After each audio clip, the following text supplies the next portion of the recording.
আজকে আমি normally drawing করতেছিলাম, হঠাৎ এখানে রং পেন্সিলের কালি লেগে গেল। আর রং পেন্সিলের কালি তো সহজে যায় না, এমনি অনেক চেষ্টা করে অনেকবার মুছার পরও যায় না। এরপরে কি করবো ওই জন্য আমি করলাম কি রং ওই ডমসের একটা কালার ডিব্বা আছে, ওই ডিব্বাগুলো সেট কিনছিলাম, ওটা লাগাই দিলাম।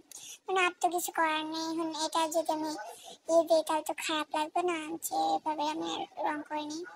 আর হচ্ছে আমি সুন্দরভাবে রং করতেছি, এরকম করে একবার রেখে দিয়েছিলাম, দিয়ে চলে গিয়েছে হাতে।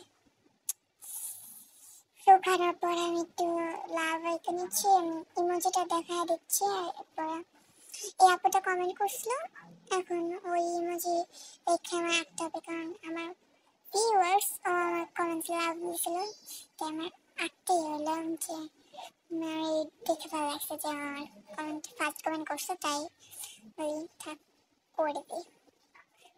ইমোজিটা আমি ভাবছি পারবো না, তারপরেও করলাম, কারণ এখানে আবার একটা ভুল হয়ে গেছে। আর ওই কলম দিয়ে এখন আমি মার্কার দিয়ে করতেছিলাম, মার্কার দেওয়া হয় না, এই জন্য রং পেন্সিল নিয়েছি। রং পেন্সিল নিয়েছি আর আরেকটা ডার্কার হালকা একটু করে আবার একটু ওভারল্যাপ করে দিয়েছি, কারণ ওই ইমোজিটা আঁকতে গেলে আপনি অনেকগুলো হার্টের মতন দেওয়া লাগে, একটা গাঢ় পিঙ্ক, একটা হালকা পিঙ্ক, একটা আর একটু হালকা পিঙ্ক। তারপর আমি একটু ডার্কার করে নিচ্ছি, যদি ওভারল্যাপ করে নিচ্ছি, যদি ভালো লাগে।